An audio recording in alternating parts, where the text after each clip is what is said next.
Hello and welcome to today's webinar, CAS Inspire, Exploring Careers Through Digital Schoolhouse. My name is Wendy Piccinini and I am the CAS Community Outreach Manager for communities across London and the East of England. And I am the host for this session. I'm also joined by my colleague, Leah Batstone, our events coordinator for Computing at School. Leah is going to be moderating today's session and bringing your question to today's panel. This webinar is part of the CAS Inspire series. CAS Inspire is a series of resources consisting of live webinars with expert panelists discussing topical computing education matters in which the audience can get involved.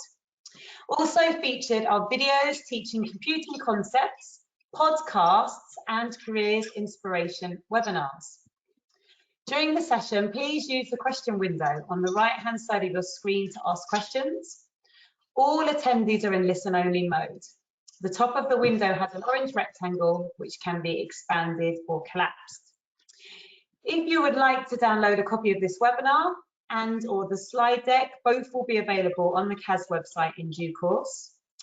And if using social media for the hashtag, please tweet about it, and it's hashtag CASInspire. And during the webinar, please type any questions into the question window. And at the end of the session, if time allows, Leah will pose questions to our presenters. So without further ado, I'll introduce the panel. This afternoon, I'm delighted to be joined by Shanila Saeed, Joe Hodge, and hopefully Martin Sexton, if he can join. He's going to try and join as we go through the session. So, Shanila, first of all, with over 20 years of experience in computing education, Shanila has seen the changes to the UK computing curriculum from many perspectives. As a teacher, she was instrumental in proving that computing can be taught to younger children. In 2014, she joined UKIE, UK Interactive Entertainment Association, to become Head of Education and Director for the nationwide Digital Schoolhouse programme. She continues to pioneer a play-based learning approach to teaching computing. Joe Hodge is a Year 6 teacher, Upper Key Stage 2 phase leader and Digital Schoolhouse lead teacher at a school in Southport. The school is a larger than average primary with an ASD provision and is extremely proud to be involved in the Digital Schoolhouse programme. Joe was excited to launch their schoolhouse in September and is keen to continue to support colleagues in creating an enriching creative computing curriculum.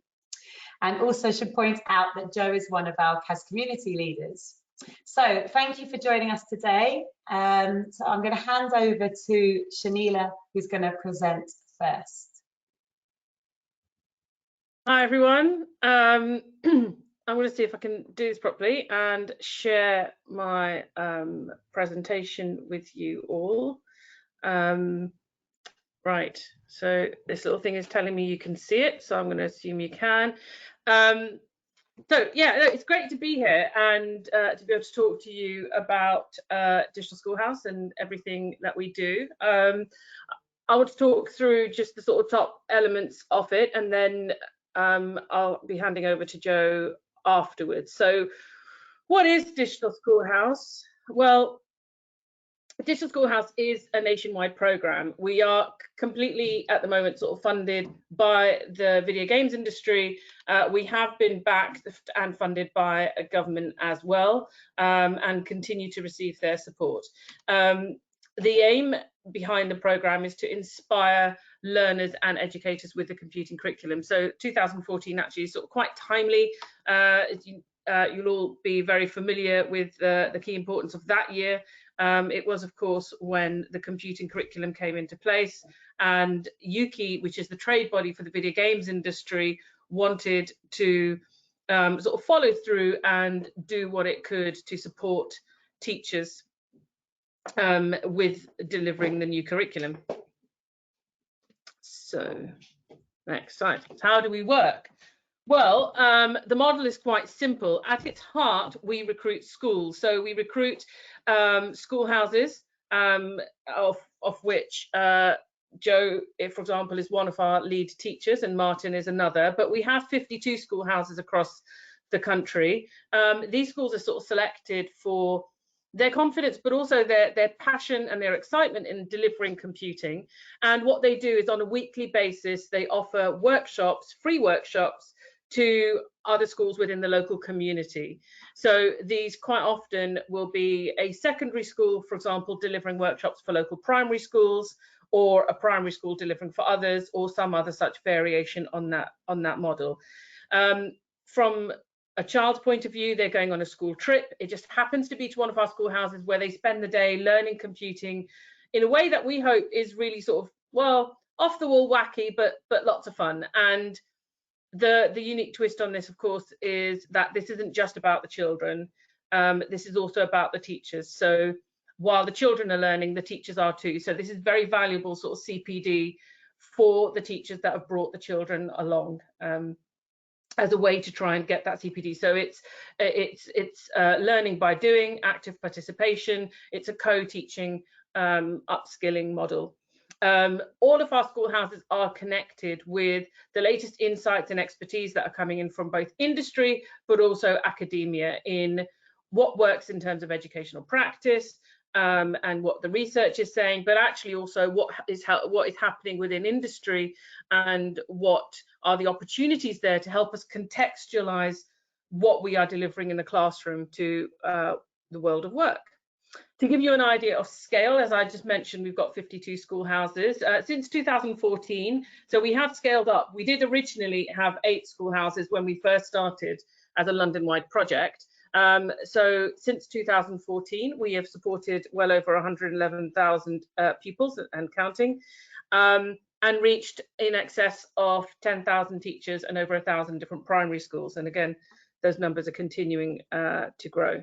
But okay, who signed up? I have said, you know, a range of schools sign up, and there's lots of reasons why schools do tend to sign up. These will be to become a schoolhouse. You know, there is an element, there is a rigorous sort of training program that takes place throughout the year. There is the impact, of course, on student engagement and interest. There is the access to the industry and the contextualization of that. And then there is, of course, the impact of local provision in terms of computing and outreach, not just for the school that you are supporting, but also within your own school. As these opportunities come by day on day, we found it has a real impact on how computing is seen within the school, and the perceptions that students will then hold around that, as well as impacting profile in the local community.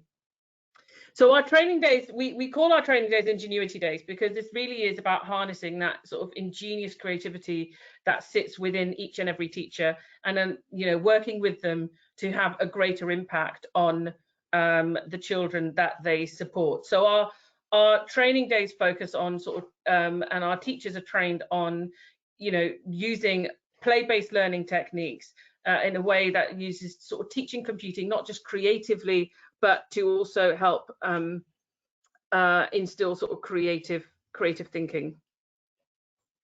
And yeah, just thought I'd chuck in a bit of a quote for you to have a look at.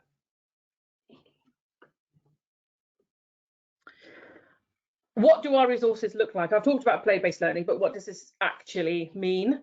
Well, our workshops, which you'll hear more about in a minute, are centered, as I said, mapped to the computing curriculum. They are also cross-curricular. So quite often, so for example, you will have, we have resources with, for example, which teach, combine the teaching of maths and art as well as computing. We have storytelling, and we use, for example, you can, you know, there's a workshop that teaches English creative writing through programming. So you're looking at grammatical structures.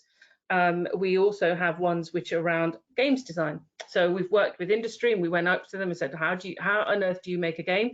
And we've taken those industry practices and turned them into lesson plans and materials that can be delivered to 10-year-olds. But to give you a real sense, a typical Digital Schoolhouse workshop will start with a dance or a magic trick or bits of Play-Doh or some Lego bricks or some building blocks or some storybooks.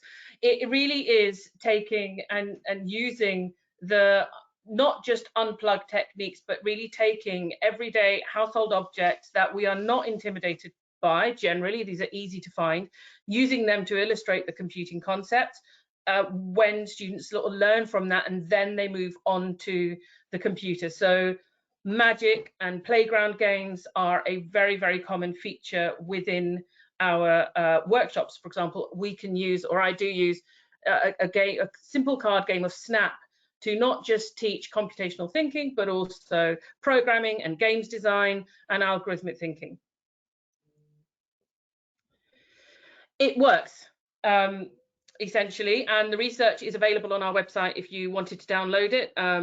This particular report where these findings are from is about 70 pages in length, but so that is available if you wanted to pick through it. But we have found year on year on year, it has an impact on interest, on confidence, on their understanding of the curriculum, as well as teachers' own impact in how they feel in terms of their quality and impact as a teacher, and how they're enabling them to teach differently and to do differently. So yes. The other side of what we do is immersive careers education. We have one foot in industry, or firmly placed within industry, delivering education, to computing education. So it would be, we'd go amiss if we didn't do anything around this. We're in a very unique position to really bring the industry into the classroom in really unique and offbeat ways. And one of the things that we center this around is esports. Now, esports is competitive gaming. It's one of the largest growing sectors in the UK. It's accelerating globally. This is where people play for games and for, well, professionally, they will play for prize money that is in the millions. And the viewers across the globe are in the hundreds of millions. So this is huge. The UK has come onto this scene later than other countries,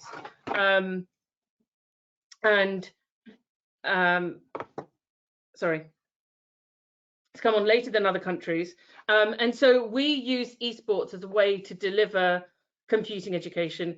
And really, that's the whole point of this, is sort of saying children cannot aspire to careers they don't know exist. Rather than talk to children about these careers, let's immerse them within that world, and let's let them experience those careers for themselves. And so let's hold an esports tournament. Let's have that esports tournament in the school. Let the children organize that tournament and do every aspect of it, from the production to the event management to the social commentary, which is called shoutcasting, to organizing fixtures and anything else that you can imagine. The children do it all. And we do this, typically, we started this with what we call the senior tournament now, 12 to 18-year-olds, working with sort of secondary school students across secondary schools and FE colleges. And we have relaunched this tournament, and it does have a huge impact. It's the breadth of knowledge. It's students being able to take what they learn in the classroom and apply it to a real-life, real-world scenario where they actually get to meet the professionals that are working behind that industry. Last month, we announced the junior tournament. So this is esports for 8 to 11-year-olds, centered within primary. It is completely mapped to the UK primary curriculum, based on a number of subjects, including the teaching of English and mathematics and PSHE and DT, as well as computing. It uses that whole topic-based, project-based approach, which you can deliver in the classroom, and then you can extend for nationwide knockouts and meeting industry if you wish. So last year we did do some research around this. Again, this report is available on the website where you can dive into this in detail. So we launched it this year, but it's based off a pilot we did last year where we did a lot of research to see if esports in the classroom works. It does. It's inclusive. Girls are just as likely to enjoy it as boys. It raises awareness. Girls were 40%, there was a 40% increase in the number of girls who became aware of opportunities within the video games and esports industries. It is motivational. Students had a great time, and every single teacher talked about the positive impact this had on students' motivation to engage with computing, not just within the lessons, but outside. It's incredibly fun. And students achieved higher results. And actually, I know that's incidentally, when you look at the results, there is not a single teacher that said students performed less well than they usually do. So it's fun, it's motivational, and they have better results as well. And there were lots of findings that are also coming through that supported the impact of students' confidence and well-being. And this particular one is about a student that's not been able to spend a whole day in class generally, but part of participating within that tournament enabled that student to spend a whole day in school and to be able to participate fully. So that's me. I've given you a sort of top-down approach of both of these. Let me just stop sharing screen. And I'm going to hand over now to Jo, who can go dive into that, I guess, in more detail. Just before you do, Danila, sorry, Jo. We're going to go to Leah, because I think we had some questions coming in. So I think it's quite nice, actually, at this point to stop and just take those. So Leah, yes, handing over to you. Hey, so first question that we have was, how do I sign up for this website as it doesn't let me sign in? She said, sorry if you discussed this right at the start. She didn't quite catch it. There is, if you go to the Digital Schoolhouse main website, for the esports tournament, just on the main homepage, there's a big red button that says sign up for the tournament. You're looking for the big red button on the homepage, or you can click on the esports tab and all the details are also in there. That's the sign up button that you are looking for. What might be confusing is there's a little sign in option in the very top right hand corner of the website in small. That's for our lead teachers. So don't click on that because it won't allow you to do anything. Look, you're looking for the big red button. Perfect. And then another question was, is the BAFTA Games Designing Award part of your remit, or know anything about it? We worked very closely year on year with the BAFTA Young Games designers. I was part of the team that actually designed all the lesson plans for the BAFTA Young Games designers.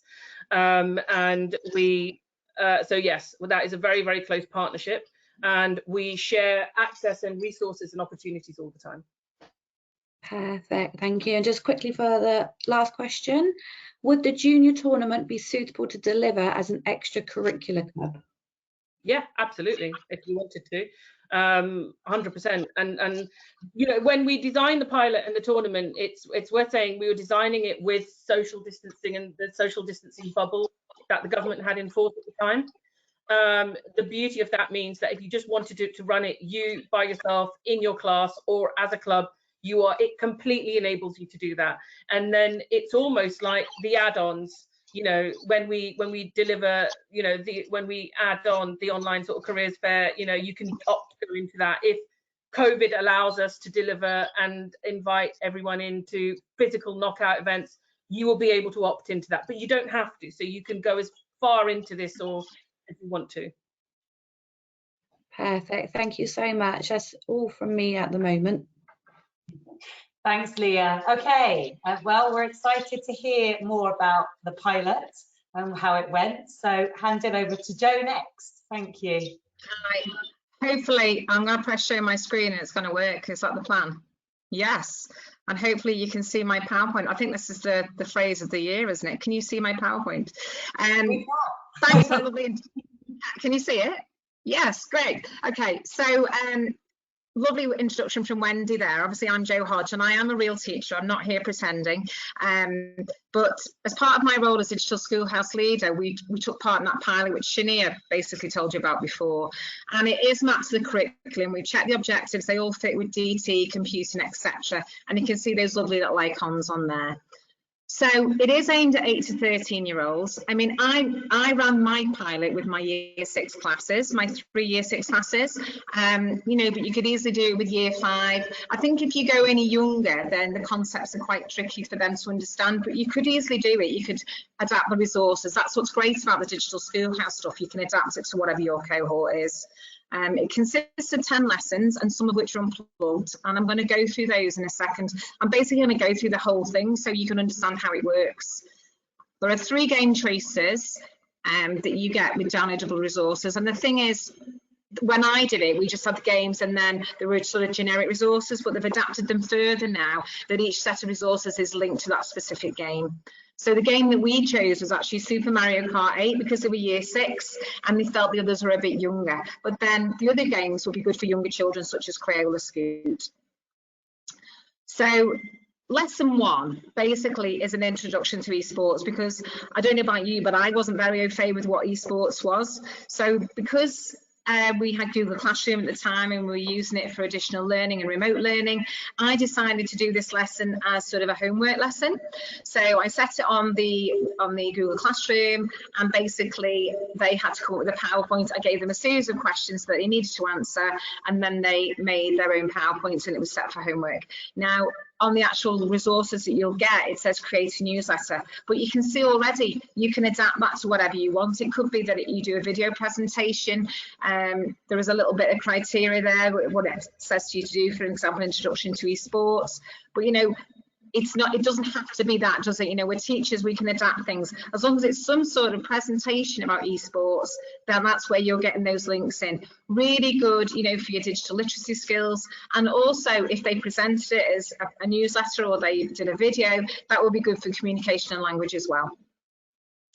So the second lesson was a real eye-opener for me, because it was all about the job roles that are available within the esports industry. As I've said, I don't know very much about esports. I don't really. I think I knew that they maybe did games, and I think there was something on the news, wasn't there, I think last year, where someone won millions of pounds or something. But that was all I knew. I didn't know anything else. So on the actual, as part of your resources, you get these lovely little 1-minute mentor videos which tell you about all the different roles, which are fantastic because they give you a little bit of an insight into what the jobs are. Some of the key roles, for example, were like, we've got the player, which is the obvious one. I knew that one, but there's things like shoutcaster, tournament admin, and even my children were surprised with how many roles there were. And interestingly, they had to sort of decide on a role of what they might want to do as well in the final competition. And a lot of them were like, oh, I want to be the admin because I want to boss everybody about. So it is funny, you know, how they each individually take on a role. For example, Shania doesn't probably know this, but one of my kids said to me, well, my dad said there's no job, there's no future in esports, there's no future in the job roles. And I said, well, what can you do now? He said, well, I can go home and tell them about all of these roles that are available and the fact, you know, and your earnings and things. So he found that really useful for him. The third lesson is when you select a game. Now, as I said, we'd already decided on Super Mario Kart 8 because we'd played the others and we felt that this was more suitable, and the children wanted to play that one because it was a race game, and the girls were equally as excited, like Shania said, in playing that game as the boys were. It is an optional lesson, and there are little cards for each of the games, so you can look at each of the games, you can play them, you can have a discussion about it, you could have a vote, you could do whatever you want with that lesson. But it's up to you, it is optional. So already, you know, that lesson, if you're thinking of a time thing, you're thinking, well, have I got time to fit in that lesson as well, then maybe that would be a lesson you would need to do. So the main bulk of the lessons are the tournament, which is the children getting to play the games. You can see some pictures there of my class playing the games. But that is the main, and the idea is a round robin. Hopefully you've all heard of what a round robin is. And basically, they rotate around. So 1 week you might have one group being the tournament admin, and then the next week they might be the shoutcaster, they might be the community manager. So there are each of those different roles. So there are five key roles plus the player role as well. So you've got like lots of things that they can be doing there. The team manager can be bossing everybody about. So it is quite fun. It is noisy and it is exciting.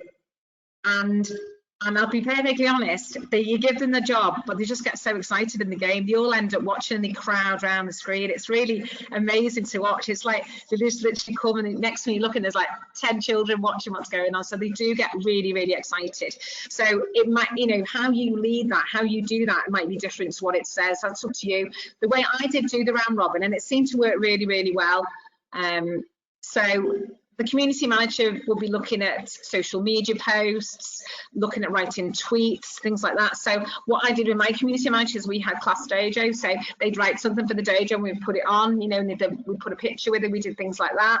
And the production crew, they love it because they set up the game, they get it all ready, they get the players ready because they have to choose which car they're going to drive, and they help them with that, and they love that. And they'll often help running as well, go and get the next player to play, and it is a real buzz with the production crew. The host shoutcaster, the only problem with that role is we felt they've got to shout over everybody being really excited, because you can imagine you've got like the children playing a game, they will squeal and they will get really, really go for it. So the host shoutcaster, they've got to be loud. So it's a good role for those children who are a bit loud. You know, I had a child in my class who does struggle with staying in the class and was a bit of a character, but he loved that, and he would just sit there and shoutcast all day if you let him. So it was great for him, it was perfect. So it's allowing those children to shine who maybe wouldn't normally shine, if that makes sense. It gives them that chance, because some of my best gamers were not necessarily my high ability children. So it is about giving them that opportunity. And the tournament admins, they're the bossy people. They get them to play the game. They put the scores in. There is a scorecard that's available with the tournament. I made a simpler one because we kept it quite easy. And then once you give that role over to them, they just lead it and you just make sure it runs smoothly. As a teacher, you just can just stand back, really. You can just keep rotating around, making sure they're all on task. But it's nice that you can just see and observe what goes on. So the tournament is really, really exciting, to be honest. And it is noisy, but in a good way, if that makes sense. So we held a grand final. I know Shania mentioned hopefully maybe something where we could come together at the end next year. But what we decided to do was, we had 3 classes involved. So at the end, they all had a winner, and then we got into our hall and we put it on the massive screen. We have one of those screens that comes down from the, a big TV screen. So we put it on there and they all played, and it was just brilliant. We were all in the hall together, and we could separate as well because obviously we were in COVID bubbles, but it allowed us to still have a grand final. And they all got a certificate, they got prizes, and I'm currently in the process of buying a trophy as well. So we're going to have a trophy as well for the winners. So that'll be in our cabinet, our trophy cabinet, with the sports winners as well. And you can see an example of one of the certificates there that's been linked to, I put the Super Mario 8 one in so that you could see it. But again, that was really, really exciting. And the head came in, presented the prizes, and the children just had a great time, to be honest. They just thought it was amazing. And they were so proud of themselves. And funnily enough, the third boy in here, he is quoted in the, because he was somebody who wanted to be a gamer since he was 4. And for him, it was the most exciting thing he's ever done. He said, because I've always wanted to be a gamer and I never knew there was all these roles, and it's really persuaded me to want to do that now. So that was brilliant. And then the final lesson, should you want to do it, there is an assessment, and it is a tricky assessment, I'll be honest. So really good as a formal assessment for you as well. 17 questions, it asks questions about inputs, outputs and things like that. So really, really good lesson, good assessment at the end that you could use in your formal assessment work if you wanted to. So, and here we are. Oh yeah, here's my lovely little boy. Said I really enjoyed this because this is what I wanted to do when I was young for 7, and this is still my dream. I've also learned about the esports role of like a tournament admin. Next time I could concentrate more and scream less. And there's a few quotes there, and you can see another one of my little girls at the bottom. That's it. She was always this lovely smiling kid. But yeah, I think that's about it for me. Yeah, I think I said any questions, so I'll stop presenting. Hopefully that made sense. Thanks so much, Jo. It looks absolutely amazing. And as always, your enthusiasm for it and anything that you're talking about anyway is always fantastic, but particularly for this. Some really good feedback in the chat. Rachel's saying, loving the sound of this. Thank you for explaining it so well, Joe. I'm definitely going to look into doing this in the spring term with our year 6. So yeah, brilliant, really, really good. Leah, do we have any other questions for Joe? Yeah, so it just says, teams of 3. Can this be adapted?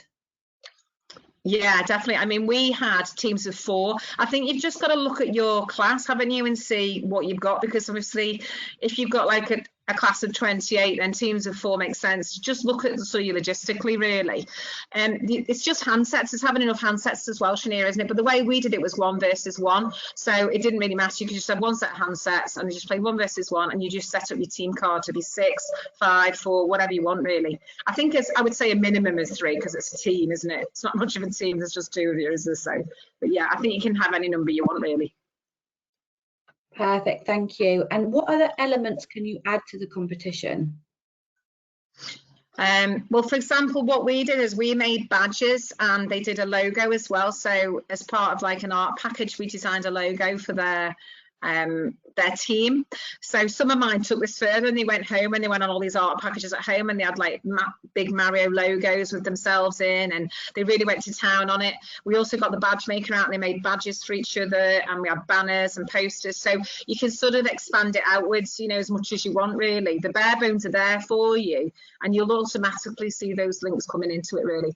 We didn't put the art as a cross curriculum because we felt in with Shania that it wasn't an explicit art link. However, you know, if you started designing logos, that's where your DT comes in. You know, that's where that element comes in. If that makes sense. Perfect, thank you. That is all from me for that section. Thank you. I can see that Martin has joined. He's having a few technical issues. Because we can't see him, but I know that we will be able to hear him because his microphone's just gone live. Hi, Martin. Hi, yeah. Apparently my camera is in use by something else. No idea what. One of those things. So I apologise for that. No problem. You'll still be able to share your slides if we make you a presenter, and we can still hear you. I'm just making you a presenter now. Obviously, if we can see you at some point, that'd be lovely, but it's still nice that you're here, and it's good to be able to hear you and see what you've got to share anyway. While you're just getting yourself set up, I'm going to introduce you. So Martin Sexton is a faculty lead for business, health and social care and computing at Mildenhall College Academy, and teaches computing from years 7 to 13. He has a degree in computer science, and computing is an area he has always tried to promote through his CAS community, working with Digital Schoolhouse, working with Barefoot and with other academies in his trust, as well as through links with feeder primary schools. And yes, I can definitely second that, because Martin has led some absolutely fantastic CAS community meetings, which have been extremely popular.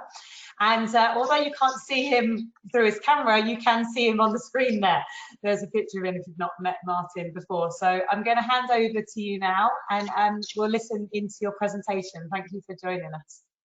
No, thank you, Wendy. Thanks for the introduction. And yeah, it's a good job I did put a picture on the slide so you can see. So hopefully you can see, as Wendy has just said.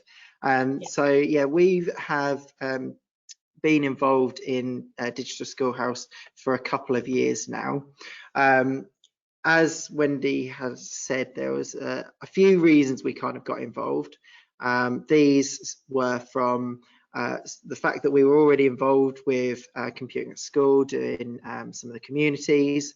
We were getting involved with primaries through Barefoot, but we wanted to be able to offer some extra activities, and the Digital Schoolhouse activities were absolutely brilliant for it. They gave us the ability to use some resources that had already been made, which saves a lot of time. It allows us to have really fun and engaging unplugged activities, and the workshops are brilliant for getting kids thinking about computing without even touching a computer to begin with, through games, through little competitive activities that you can do. And one of the favourite ones I actually did in a session on yesterday now was we were looking at describing how to create a diagram. The kids had to tell the other person in their pair how to do it. So you kind of had a programmer and a computer acting out, which is great fun, especially when it goes wrong. So those kinds of activities, I think, really get the kids interested in what they're doing.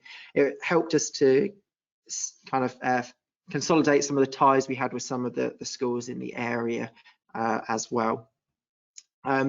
Getting started, I think this is probably one of the biggest challenges for us initially, trying lots of different ways to get schools engaged and trying to do it. We're quite a rural school, so there's only 2 schools that are close enough to walk to us. The rest, the transport was always a bit of an issue in terms of the engagement. But we did find, and this year we found a way to make it work for all students and the schools around us through kind of direct contact, through Twitter, and those sorts of things in there as well. So we run the workshops in different ways.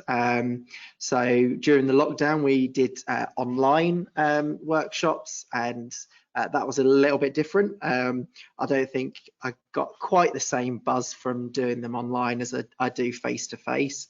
But since September, we've gone back to the face-to-face. And the top middle picture is actually from a session that I did last week, where we were doing the Scratch Stories workshop, kind of using Scratch to tell a story, create interactive stories. It teaches right from the beginning of planning and some of the key terms and concepts and all those kinds of things, which is really important. And so a lot of that is done before they even touch the computer. And we will ideally like schools to come to see our brand new facility. So we're quite lucky that we've got a nice new build, and that's been a really big draw, I think, and helped us to get numbers and get the schools getting involved with things. But we'll also go out to the schools that are nearby. So my next one is going to a school not far from us, and we will be obviously delivering it within their resources in their computer room. Typically that involves just going out to do a little bit of a visit beforehand, just to get used to the area and kind of know what it's going to be like. But it does allow us as a bit more of a rural school to access some schools that can't necessarily get to us.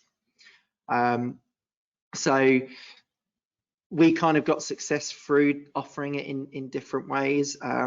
The head that we've got here now has really got behind it and is now offering free transport through our minibuses to come and visit and do the workshops here. So I'm not only delivering the workshops, but I'm also minibus driver on the day.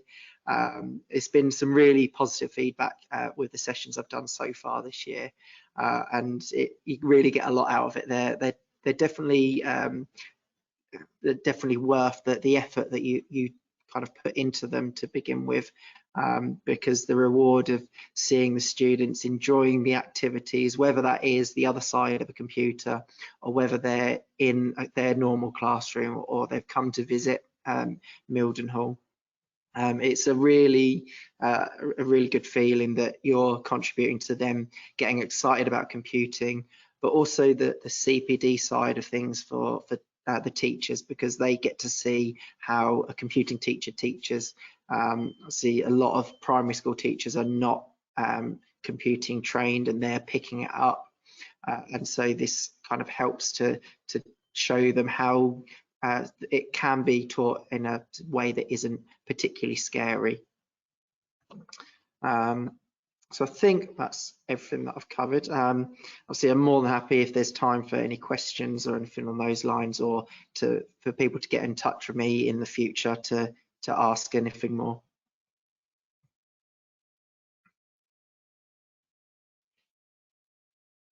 Brilliant. Thank you so much, Martin, for that. Leah, do we have any more questions? We have actually been taking questions as we've gone along, because sometimes it feels a bit mean to make people wait right to the end if they've sort of got a burning question.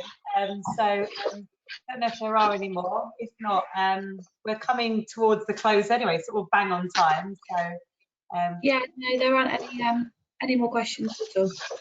Okay, thank you.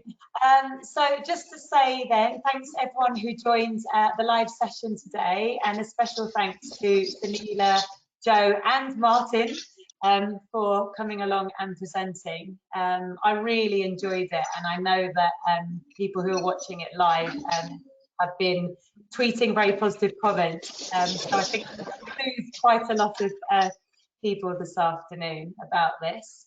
So please may I encourage other people who are watching this at a later date, please share your personal highlights from today's session via social media and the CAS website. As I said earlier, the hashtag for this series is #CASinspire. And at the end of the webinar, a short survey will appear on the screen, and we'd be grateful if you'd take a minute to complete it. Please continue to spread the word about CAS Inspire, and we'll be hosting further CAS Inspire sessions all the way through until 2022. And they are easily accessible at the top of our CAS events page. You can see the full programme there. Next events that are coming up next week, we've got 2 sessions. We've got a primary one on Tuesday the 19th of October, and that's aimed specifically at teachers who are new to the profession, with a particular focus, of course, on teaching and leading computing. So if you know of any ITT students, perhaps you have some in your school, or your academy chain that you're connected with, perhaps they have people who are training, please spread the word. I'm going to be speaking along with Matthew Wimpenny-Smith and Isabella Liegio, sorry. And the next secondary session will be on Thursday, the 21st of October.